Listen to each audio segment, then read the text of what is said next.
தந்தையாம் கடவுளுக்கு மாட்சி உண்டாவதாக. இந்த பகல் வேளையில் இந்த திருமண நிகழ்வில் கலந்து கொண்டிருக்கின்ற அனைவருக்கும் இறைமைந்தன் இயேசுவின் நாமத்தில் நல்வாழ்த்துக்களை அறிவிக்கின்றேன். விசேஷமாக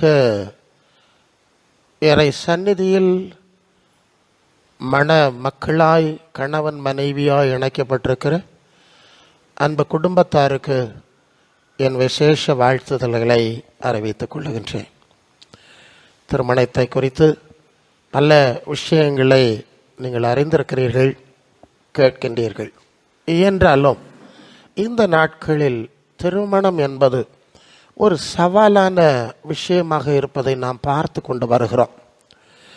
இறை பணியில் இருக்கின்ற எங்களுக்கும் இது மிகவும் சவாலான ஒரு காரியம். இதை முறைப்படுத்துவது எப்படி, ஒழுங்குபடுத்துவது எப்படி என்று நாங்கள் நிறைய சிந்திக்க வேண்டியிருக்கிறது. ஆகவே அந்த அடிப்படையில் சற்று ஆழமான சில தகவல்களை நாம் சிந்திக்க வேண்டும். ஏனென்றால் நாமே இந்த மாதிரி சூழ்நிலையை வழிநடத்த வேண்டிய பொறுப்பிலும் சூழ்நிலையும் கூட இருக்கிறபடினால இந்த அறிவு நமக்கு அவசியமாக இருக்கிறது. கடவுள் நமக்கு உதவி செய்யட்டும். எபிரேயர் 13ஆம் அதிகாரத்தில் அந்த 4-5 வசனத்தில் நீங்கள் வந்தீங்கன்னா, எபிரேயர் 13:4-5 அந்த வசனத்தை நீங்கள் நல்லா கவனிக்கணும். விவாகம் யாவருக்குள்ளும் கனமுள்ளதாக இருக்க வேண்டும். விவாக மஞ்சத்தை அசுசிப்படுத்த அனுமதிக்க கூடாது. வேசிக்கள்ளரையும் விபச்சாரரையும் தேவன் நியாயம் தீர்ப்பார். நீங்கள் பண ஆசை இல்லாதவர்களாய் நடந்து கொள்ள வேண்டும். உங்களுக்கு இருக்கிறவைகளை போதுமென்று எண்ண வேண்டும். நான் உன்னை விட்டு விலகுவதுமில்லை, உன்னை கைவிடுவதுமில்லை என்று கர்த்தர் சொல்லியிருக்கிறார். அன்புக்குரியவர்களே, இன்றைக்கு அநேக திருமணங்கள் கசந்து போய்விடுவதற்கான சில காரியங்களை இந்த பகுதியிலிருந்து நாம் விளங்கிக் கொள்கிறோம். முதலாவது, திருமணத்தை கனமுள்ளதாக நாம் அறிந்து கொள்ள வேண்டும். ஒரு திருமணம் பணத்தின் அடிப்படையிலோ சொத்து அல்லது உலகியல் ஆதாயங்களின் அடிப்படையில் நிர்ணயிக்கப்படுமானால் அது பரலோக அரசாங்கத்தின் முன்னிலையில் திருமணம் அல்ல என்பதை நாம் முதலாவது புரிந்து கொள்ள வேண்டும். அநேகர் இதை புரிந்து கொள்ள தவறிவிடுகின்றார். ஒரு ஆண் பணத்துக்காகவோ உலகியல் ஆதாயத்திற்காகவோ ஒரு திருமண பந்தத்தில் இணைகிறார் என்றால் அவர் மணமகன் அல்ல, விலை மகன் என்பதை புரிந்து கொள்ள வேண்டும். ஒரு பெண் அவ்விதமாக பணத்துக்காகவோ உலகியல் ஆதாயங்களுக்காகவோ ஒரு திருமண பந்தத்துக்கு சம்மதிக்கிறாள் என்றால் அவள் மணமகள் அல்ல, விலை மகள் என்பதை முதலாவது உணர்ந்து கொள்ள வேண்டும். பணமும் உலக பிரகாரமான ஆதார விஷயங்கள்லாம் நமக்கு அவசியம் என்பதை நாம் மறக்கவில்லை. ஆனால் திருமணம் என்பது ஒருபோதும் வியாபாரமாய் பண ஆதாயங்களுக்காய் அல்லது அந்த கணவன் மனைவி திருமண உறவுக்கு சம்பந்தமில்லாத, ஏனென்றால் இன்றைக்கு ஏதோ இந்த பணம் உலகியல் ஆதாய விஷயம்தான் திருமணத்துக்கு அடிப்படை என்பது போல் ஒரு தவறான நிலை இருக்கிறபடினாலே இன்றைய திருமணங்கள் கடவுளால் திருமணமாக அங்கீகரிக்கப்படாமல் அது விபச்சாரம் என்ற நிலையில் பார்க்கப்படுகிறதுங்கிறதை மிக முக்கியமாக நான் இங்கே பதிவு செய்ய விரும்புகிறேன். இந்த நிலை தவறுகிறதுனால நிறைய பிரச்சனைகள் ஏற்படுகிறது. கடவுளுடைய அருளை இழக்கின்ற சூழ்நிலை ஏற்படுகிறது என்பதை நாம் கவனத்தில் கொள்ள வேண்டும். மத்தேயு 19ஆம் அதிகாரம் 6ஆம் வசனத்தில் தேவன் இணைத்ததை அவர்கள் இருவராயிராமல் ஒரே மாம்சமாக இருப்பார்கள், ஆகையால் தேவன் இணைத்ததை மனிதன் பிரிக்காதிருக்க கடவன் என்று ஆண்டவர் சொன்ன வசனம் இருக்கிறது. அப்படி என்றால் இந்த கணவனும் மனைவியும் இருவராயிராமல் ஒரே மாம்சமாய் வாழ வேண்டும். அந்த நிலையில் அவர்கள் வாழவில்லை என்று சொன்னால் அங்கே திருமணத்தினுடைய அடிப்படை தகர்க்கப்படுகின்றது. ஸோ அந்த ஒருவராய் வாழக்கூடிய ஒரு தன்மை இல்லை என்று சொன்னால் அந்த திருமணத்தை உடைவதற்கும் தேவன் அனுமதி கொடுக்கிறார் என்பதை அறிந்து கொள்ள வேண்டும். ஆண்டவருடைய வசனத்தை தெளிவாக நாம் புரிந்து கொள்ள வேண்டும். அவர்கள் இருவராய் இராமல் ஒருவராய் இணைந்து வாழக்கூடிய நிலையில் இல்லை என்று சொன்னால் அதை திருமணம் என பரலோக அரசாங்கம் அங்கீகரிக்கார். ஸோ அங்கே உடைவு விடும். தேவன் அதற்கு அனுமதி கொடுத்து விடுகிறார். நீங்கள் புரிந்து கொள்ள வேண்டும். தேவன் இணைத்ததை மனிதன்தான் பிரிக்கக்கூடாதுன்னு ஆண்டவர் சொன்னாரே தவிர அந்த இணைத்த தேவனுக்கு அதை உடைப்பதற்கும் பிரிப்பதற்கும் அதிகாரம் இருக்கிறது என்பதையும் இந்த இடத்துல நாம் மறந்து விடக்கூடாது. ஏனென்று சொன்னால் நான் வழக்கமாய் திருமணத்தில் செய்தி சொல்லும்போது சொல்லுகிறது உண்டு, நீங்கள் வாழ்க்கையின் எந்த காலகட்டத்திலும் பண சம்பந்தமான பிரச்சனை, கணவன் மனைவிக்குள்ள டவுரின்னு சொல்றல்ல, வரதட்சணை, இந்த மாதிரியான சூழ்நிலையில் உங்களுக்குள் வருமானால் திருமணம் என்கிற அர்த்தத்தை தாண்டி அது விபச்சாரம் என்ற எல்லைக்குள்ளே செல்லும். விபச்சாரம் என்ற எல்லைக்குள் வரும்போது வேசித்தன முகாந்திரத்தினாலே கணவன் மனைவி பிரிந்து போகலாம் என்று இயேசுவின் வார்த்தை அங்கே வந்துவிடும். ஆகவே மரண பரியந்தம் இந்த பணம், சொத்து, திருமண கணவன் மனைவி உறவுக்குள்ளே அப்படிப்பட்ட பிரச்சனைகள் எழக்கூடாது. எழுமானால் அதை தொடர்ந்து நீங்கள் கண்டுகொள்ளாமல் விட்டீர்களானால் அந்த திருமண பந்தத்தை உடைப்பதற்கு தேவன் தயங்குவதில்லை என்பதை நாம் புரிஞ்சுக்கணும். அநேக புரிதல் குறைவு தான் இன்றைய திருமண வாழ்க்கைக்கு பிரச்சனையாக அமைகிறதை நாங்கள் பார்க்கிறோம்.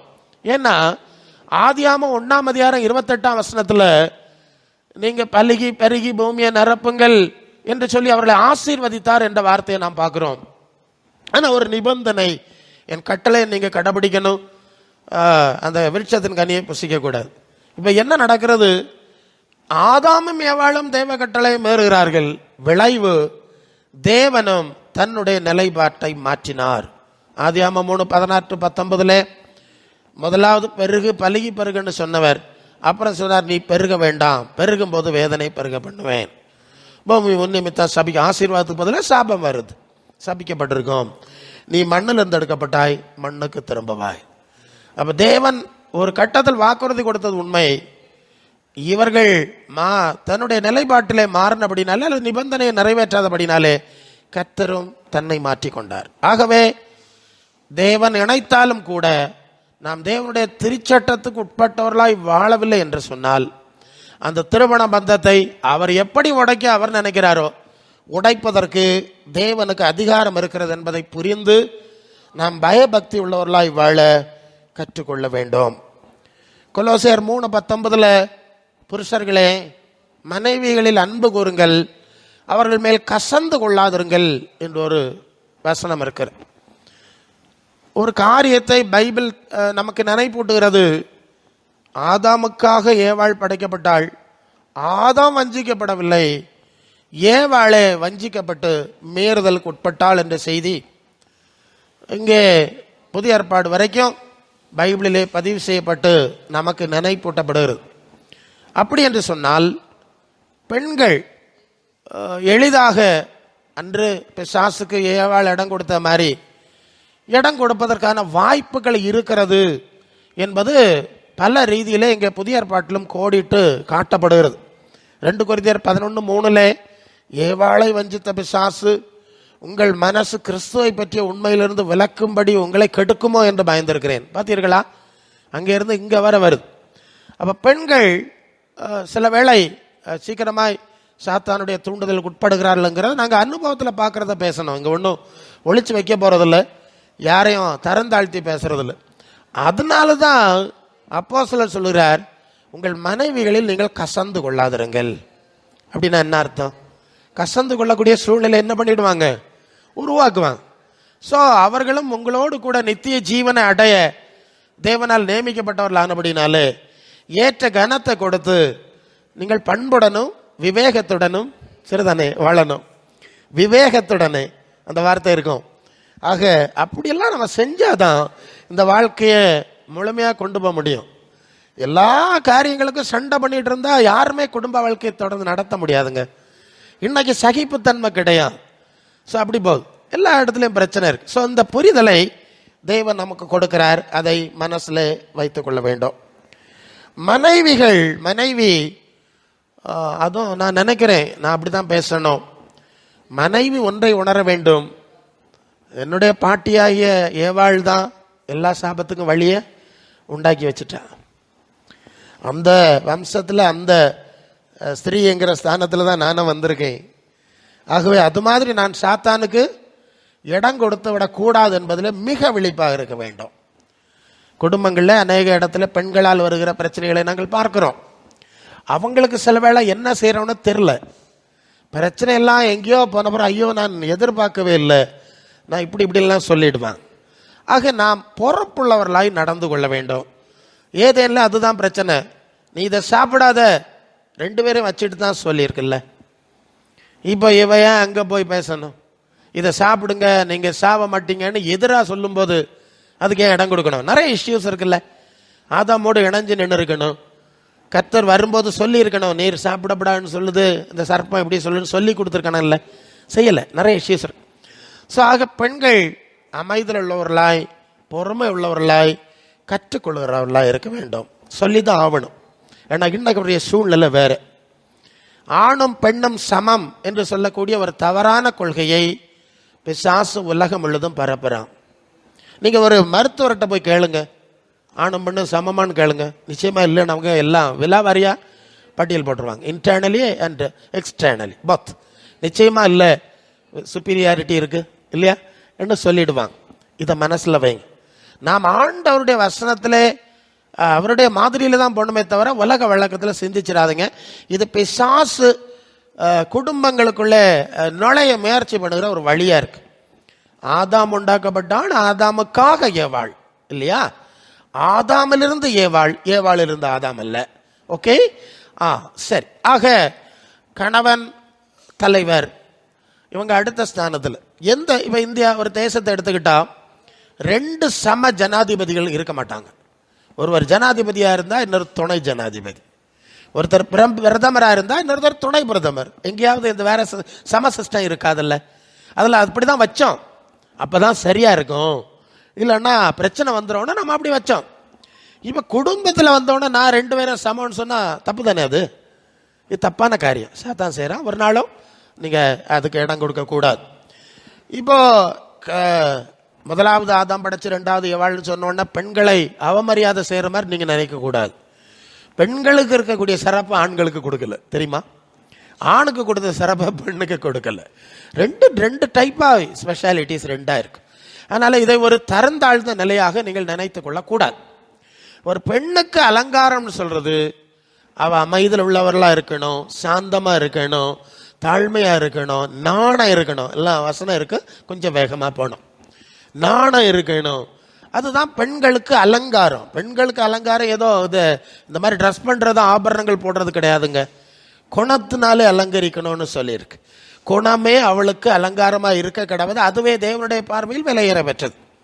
இதெல்லாம் உலகத்தின் பார்வையில் விலையேற பெற்றது. அப்போ தேவனுடைய பார்வையில் விலையேற பெற்ற அடிப்படையில் நாம் செயல்படும் போது தான் தேவனுடைய அங்கீகாரம், தேவனுடைய வழி நடத்துதல், தேவனுடைய பாதுகாவல் நம்முடைய வாழ்க்கை சூழ்நிலையிலே கிடைக்க முடியும்.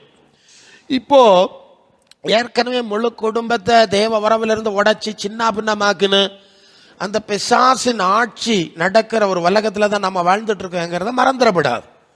எப்போ வேணாலும் அந்த பிசாசினால நமக்கு தாக்குதல்கள் வரலாம். அதனால தான் எபேசியர்கள் நிருபத்தில் பிசாசுக்கு இடம் கொடாதிருங்கள்னு சொல்லியிருக்கோம். எபேசிய சபை ஒரு நல்ல ஆவிக்குரிய அனுபவம் உள்ள சபை. அவங்களுக்கு நீங்கள் பிசாசுக்கு இடம் கொடுத்தா உள்ள வந்துடுவான், வந்து உட்கார்ந்தா அப்புறம் எழுப்பி விட முடியாது. ஸோ விசுவாசியாக்கம் ஊழியக்காரனாக்கன்னு சொன்னால் சரி வராது. ஸோ நமக்கும் பொறுப்பு இருக்குல்ல, அதை நாம் செய்யணும். அப்போ கணவராகத்தான் இருக்கணும், மனைவி ஆகக்கூடாது. மனைவியாகத்தான் இருக்கணும், கணவர் ஆகக்கூடாது இல்லையா? ஆனால் எல்லாம் கொலாப்ஸ் ஆயிரும், ப்ராப்ளம் ஆயிரும். இதில் ஒன்றும் தீமை ஒன்றும் இல்லை. அந்தந்த ஸ்தானத்தில் நீங்கள் இருந்து பாருங்க, அந்த குடும்பம் ரொம்ப ஆசீர்வாதமாக இருக்கும். இந்த ஸ்தானம் மாறி செயல்படுற இடத்துல தான் நிறைய ப்ராப்ளம் தான் எல்லா இடத்துலையும் வருதுங்க, எல்லா காலத்திலும். ஆனால் அந்த சிஸ்டத்தை புரிஞ்சு நடக்கிற இடத்துல இந்த ப்ராப்ளம் ஜெயிக்க முடியாது, தெரியுமா? எல்லாம் எங்களுக்கு தெரியும், கடந்து போயிடுவாங்க. ஓகே, ஆக கொஞ்சம் விழிப்பாய் நாம் ஞானமாய் நடந்து கொள்ள. ஏன்னா நன்மையும் தீமையும் வைக்கிறேன், நீ தான் இன்னும் தெரிஞ்செடுக்கணும் இல்லையா? நன்மை தீமை அறியத்தக்க நம்மில் ஒருவனை போல ஆனான். நீ யோசிச்சு நட்டு. இது அநேகர் கோட்டை விட்டுக்கிட்டு தான் பல பிரச்சனைகளில் சாத்தானுடைய பிடியில் சிக்குகிறார்கள் என்பதை புரிந்து கொள்ளுங்க. எபேசியர் 5:22 கர்த்தருக்குள் கணவர்களுக்கு எல்லா ரீதியிலும் கர்த்தருக்குள் கீழ்ப்படிங்க. உங்களுக்கு மகளுக்கு சொல்லுகிறேன், உங்கள் புருஷனாக இருந்தாலும், ஐயா நீர் என்னுடைய கணவன் தானே தவிர நீர் எனக்கு கடவுள் கிடையாது. என்னங்க? எஸ், நாங்கள் விசுவாசிகளுக்கு அப்படி தான் படிப்பிக்கணும். கல்லானாலும் கணவன், புல்லானன் புருஷன்லாம் சொல்கிற மாதிரி இல்லை. அவர் கணவன் தான், கடவுள் கிடையாது. அப்போ கர்த்தருக்கு உட்பட்டு தான் நான் உங்களுக்கு கீழ்ப்படிமை. கர்த்தருக்கு பரம்பா நீர் எனக்கு போட முடியாது. கொஞ்ச நாளைக்கு வாழ்கிறோம், அப்புறம் செத்து போயிடுவோம் இல்லையா? அது சரீரத்து வாழ்வு முடியும் போது இந்த உறவு முடிஞ்சிடும். ஆக கர்த்தருக்குள் தெளிவாக இருக்கணும். இதுதான் கர்த்தருக்குள்ளான விஷயம், நான் இப்படி தான் இருப்பேன். ஸோ இது ரெண்டு பேரும் அந்த மாதிரியான மனநிலைகளை நீங்கள் காத்துக்கொள்ள வேண்டியது அவசியமான காரியம்.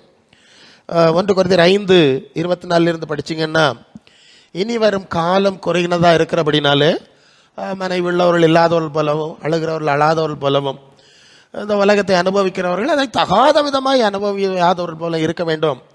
இந்த உலகத்தின் வேஷம் கடந்து போகிறது. இந்த உலகத்தின் வேஷம் கடந்து போயிடுது. ஸோ இது எதையும் அளவுக்கு அதிகமாக இப்போல்லாம் திருமணம்னா ஏதோ என்னமோ ரொம்ப மோசமான ரீதியில் அது ஒரு பிசாசுக்கு செயல். அனித்தியமான கொஞ்ச நாள் ஒரு வாழ்க்கை பயபக்தியாக வாழ்கிறதுக்கு பதிலாக வேற எப்படியோ காட்டுறாங்க, எப்படி வாழ போகிறாங்கன்னு தெரில, நம்ம பார்த்துட்டு தான் இருக்கிறோம் இல்லையே. இந்த வேஷம் கடந்து போகிறது. திருமண வாழ்வு ஒரு குறிப்பிட்ட காலத்துக்கு நிர்ணயிக்கப்பட்டிருக்கிறது என்கிற அடிப்படையில் நீங்கள் வாழுங்கள். பல இடத்துல கணவன் மனைவிக்கு தான் கணவன், மனைவி அந்த கணவனுக்கு தான் மனைவி, தவிர ஊரில் உள்ள எல்லாருக்கும் அவன் மனைவி கிடையாது. இங்கே போய் பார்த்துக்கிற விளம்பரங்கள்லாம் பார்க்குறீங்கல்ல, அது அவங்க வாழ்க்கையை பாதிக்குதுன்னு அவங்களுக்கு தெரியல. அந்த கணவன் மனைவி திருமண உறவின் புனிதத்தை தாங்களே கெடுத்துக்கிறாங்க. அது மூலம் சாத்தான் கிரியை செய்கிறான், உரிமையோட வர்றான். இதெல்லாம் நாங்கள் தப்புன்னு சொல்லுவோம். ஓகே, திருமண வாழ்வுக்கு வயசு இல்லை, அவர்கள் மரண பிரியந்த பிரமாணத்தினாலே கட்டப்பட்டிருக்கிறார்கள் என்பதை நாம் புரிந்து கொள்கிறோம். திருமணம் ஆடம்பரமாக எடுக்க வேண்டிய அவசியம் கிடையாது. ஆதி ஏதேன்ல ஆதாம் ஏவாளும் தான், வேற யாரும் இல்லை. அதுக்கு கூடுதல் இருக்கணும்னு எந்த இறை சட்டமும் சொல்லவில்லை. நாம் சமுதாய சூழல் சட்ட சூழ்நிலைக்கு தான் சில விஷயத்தை வச்சுருக்கோம். ஸோ கணவன் மனைவி இருவரும் அதுக்கு போய் ஒரு சர்ச்சுக்கு தான் போகணும், ஒரு இடத்துல போய் கையெழுத்து போடணுங்கிறது கூட இறை நியமம் கிடையாது. இது ஒரு நல்ல ஒழுங்காக இருக்கட்டும்னு தான் வச்சுருக்கிறோம் இல்லையா? ஆக இதை நாம் மனசில் கொள்ளணும். மற்ற 24:37-38 நோவா காலத்தில் நடந்தது போலவும் மனுஷகுமார் வரும் காலத்தில் நடக்கும். பெண் கொடுத்து கட்டி நாட்டி ஜலப்பிரளயம் வாரி கொண்டு போகிற வரைக்கும் உணர்வு இல்லாமல் இருந்தார்கள். அந்த காலத்தில் நாம் வாழ்ந்துட்டு இருக்கிறோங்கிறத மனசில் கொள்ளணும். ஆண்டவராக இயேசு தம்முடைய மணவாட்டி சபையை சேர்த்து கொள்வதற்காக மணவாளனாய் வர போறார். சரிதானே? இங்கிருந்து நாம் மத்திய ஆகாயத்துக்கு எடுத்துக்கொள்ளப்பட்டு, அது ஆட்டுக்குட்டியானவருடைய கல்யாணம்னு தான் சொல்லியிருக்காங்க. ஆகாயத்தில் எடுத்துக்கொள்ளப்பட்டு எப்பொழுதும் அவருடனே கூட இருப்போம். அப்போ இப்படி ஒரு ஆன்மீக ரீதியிலான ஒரு திருமணம், ஆமாம் அது விவாகம் தான் சொல்லியிருக்கேன். அதுக்கு அந்த இயேசுவை சந்திப்பை நாம் காத்திருக்கிறோமே தவிர, இந்த உலகத்தின் சூழ்நிலையில் மூழ்கி நாம் ஆவிக்குரிய அனுபவத்தை அழித்து போடுவதற்கு நாம் அனுமதி கொடுக்க முடியாது. சரிதானே? விழிப்பாய் நாம் இருக்க வேண்டும். இந்த அடிப்படை நாம் புரிந்து கொள்கிறோம், நாம் பாதுகாக்கிறோம். அதை தான் மற்றவங்களுக்கு அவங்களுக்கு தெரியலை, அவங்க இருட்டில் இருக்கிறாங்க, அவங்களுக்கு தெரியலை. நம்ம தான் அவங்களுக்கு வழி காட்டணும் இல்லையா? ஸோ இந்த அடிப்படைகளை இந்த நாளிலே கொஞ்சம் மனசில் வைங்க. தயவு செய்து அந்த சபை இப்படி, இந்த சபை இப்படி, அந்த விசுவாசி இப்படி, அவங்க அந்த பேச்செல்லாம் நமக்கு வேண்டாம். தேவன் எங்களுக்கு ஆவியானவர் தந்திருக்கிற வசனத்தின் மேலே கற்று தந்திருக்கிறார். அதில் தான் நீங்கள் தைரியமாக நிலைச்சிருக்கணும். அப்படி இருந்தால் தேவனுடைய உதவி ஒத்தாசை உங்களுக்கு கிடைக்கும். ஒரு காரியத்தை சொல்லி முடிச்சிடுறேன். பொதுவாக பொருளாதார பிரச்சனைகள் நிறைய குடும்பங்களில் பிரச்சனையாக இருக்கிறது நாங்கள் பார்க்குறோம். அந்த மனைவி என்ன கவனிங்க, மனைவி என்ன நினைக்கிறான்னா, இந்த புருஷன் தான் விரும்புறதெல்லாம் வாங்கி வாங்கி தந்துக்கிட்டே இருக்கணும், எப்படி பணத்தை கொண்டு வந்துக்கிட்டே இருக்கணும். அதனால சண்டை. ஆமாம், பாரு அவள் அப்படி போட்டிருக்கா, இவன் எப்படி போட்டிருக்கான், காலையில் டிவியில் இதை பார்த்தேன், ஒரு பொம்பளை இப்படி உருட்டுனா, இது மாதிரி நீ இருக்கியடா. அப்போ பின்ன வேண்டான்னா கர்த்தர் என்ன செய்வார், எடுத்துகிட்டு போயிடுவார். நீ தானே சொன்ன, நீ தான் இருக்குடா, நீ மனுஷனாடான்னா வேண்டாம், ஒத்தக்கே இரு நீ, அவ்வளோதான். ரொம்ப சங்கடம். ஸோ மனைவிகள், நாங்கள் சொல்கிறது ஏற்கனவே சொல்லிட்டேன், கணவன் கடவுள் கிடையாது, கர்த்தர் கொடுத்திருக்கிற கணவன். இந்த மனைவி இறை விசுவாசம் உள்ளவர்களாய் ஜெபிக்கிறவர்களாக இருக்கணும். அப்படி இல்லைன்னா இந்த கணவனுக்கு வேலை கிடைக்காது, இருக்க வேலையும் போயிடும். வேலை கிடைச்சா சம்பளம் கிடைக்காது, சம்பளம் கிடைச்சா சம்பளம் வீட்டுக்கு வந்து சேராது. ஏன்னு சொன்னா இவ கர்த்தரை கனம் பண்ணல, கணவனை ஆராதிக்கான்னு ஒரு எரிச்சல் விட்டுற நிலைமை வந்துடுது. சரியா? அதனால மனைவிகள் எல்லா காரியத்திற்காக ஜெபிக்கிறவர்களா இருந்தால் அவருக்கு வேலை கொடுக்கணும், அல்லனா வருமானம் கொடுக்கணும். இந்த மாதிரி இருந்தால் தேவன் அந்த காரியங்களை கணவன் மூலம் ஏற்படுத்துவார் என்பதுதான் அடிப்படைங்க. கணவன் சரியில்லைன்னு சொன்னா மனைவி நீ சரியில்லைன்னு சொல்லுவோம், மனைவி சரியில்லைன்னு அவன் சொன்னா நீ சரியில்லை, நீ சரியா இருந்தா அவன் சரியா இருந்திருப்பா, அவன் சரியா இருந்தா நீ சரியா இருந்திருப்பா. இப்படிதான் நாங்க சொல்லணும். சரிதானே? சரி, அப்ப அந்த பண ஆசை வேண்டாம், நான் உன்னை விட்டு விலகுவதும் இல்லை, உன்னை கைவிடுவதும் இல்லை என்று சொல்லியிருக்கிறார். ஆகவே அந்த பணத்துல உலக காரியங்களை வைக்காம தேவ சித்தம் சரீர பிரகாரமாய் நிறைவேற நீங்கள் மரண பரியந்தம் அர்ப்பணித்து வாழணும். சில சபையார் சொல்லிடுவா, ஒரு வயசு வந்தோடனே புருஷனை ஒரு பக்கம் போகணும்னு சொல்லணும், மனைவியை ஒரு பக்கம் போகணும்னு சொல்லணும். எல்லாம் பைத்தியக்காரத்தனம். மரண பரியந்தம் பிரமாணத்திலே கட்டப்பட்டிருக்க, நீ ஏன்டா அதுக்குள்ள போறா, நீ உனக்கே தேவை, அது உனக்கு வேண்டாம்னா நீ விவாகம் இல்லாம இருந்துட்டு போ, அது வேற விஷயம். இதுல ரொம்ப விழிப்பா இருக்கணும். ஓகே, ஒரு வசனம் வருது, மனைவி புருஷனுடைய சரீரத்துக்கு அதிகாரி, புருஷன் மனைவியுடைய சரீரத்துக்கு. அதுதான் நான் சொன்னேன், மனைவி கட்டு போனான்னா நீ தான் காரணம்னு சொல்லுவோம், இவன் கட்டு போனான்னா இப்படித்தான் நல்லது. ஓகே, அப்ப விவாகம் கனம் உள்ளது. அதை நீங்க கேட்டீங்க, யோசனை இல்லாம செய்யப்படாது, யோசனையோட செய்யணும், பயபக்தியா செய்யணும், ஜபத்தோட வேத வசனங்களை ஆராய்ந்து படிச்சு அதன் அடிப்படையில் செய்யணும்லாம் செய்தியை கேட்டிருக்கோம். சில வசனங்களை உங்களுக்கு கூடுதல் ஞாபகப்படுத்தி இருக்கிறார். நீங்கள் உங்கள் வாழ்வின் சூழ்நிலையிலே, இறை பணி சம்பந்தமான சூழ்நிலையிலே, உங்கள் சமூக சூழ்நிலையிலே தேவன் ஏற்படுத்திய நல்ல ஆசீர்வாதமுள்ள குடும்பம் என்ற அந்த அடிப்படைக்கு ஏற்றபடி வாழவும், அதன் மூலம் உண்டார எல்லா ஆசீர்வாதத்தை சுதந்திரித்துக் கொள்ளவும், நீங்கள் ரெண்டு பேரும் ஒருத்தருக்கு ஒருத்தர் வாழ்ந்து நித்திய ஜீவன் இல்லையா, மனைவியினுடைய நித்திய ஜீவன் அடைகிறதுக்கு புருஷன் உதவியா இருக்கணும். சரீர பிரகாரமான மட்டும் இல்லை, நான் அதை உணர்ந்திருக்கேன், என் மனைவியை நான் பரலோகத்துக்கு கூட்டிட்டு போறதுக்கு தகுதிப்படுத்தலைன்னா இங்க மீசை முறுக்கிட்டு இருந்து என்ன அர்த்தம்? நான் பாஸ்டர், பிரசங்கியாரு, விசுவாசியோ என்னங்க அர்த்தம்? இது மாதிரிதான் மனைவி நினைக்கணும். ஏன் புருஷனை பரலோகத்துக்கு ஆதாயப்படுத்தாம இருந்து நான் விசுவாசி ஊழியக்காரினா என்னங்க அர்த்தம்? புரியுதுல்ல? ஆக இவ்விதமான ஆசீர்வாதங்களால் உங்களை ஆசீர்வதித்து வழி நடத்தும்படி நாங்கள் வாழ்த்துகின்றோம். இந்த வார்த்தைகள்னாலே கர்த்தர் உங்களை ஆசீர்வதிப்பாராக.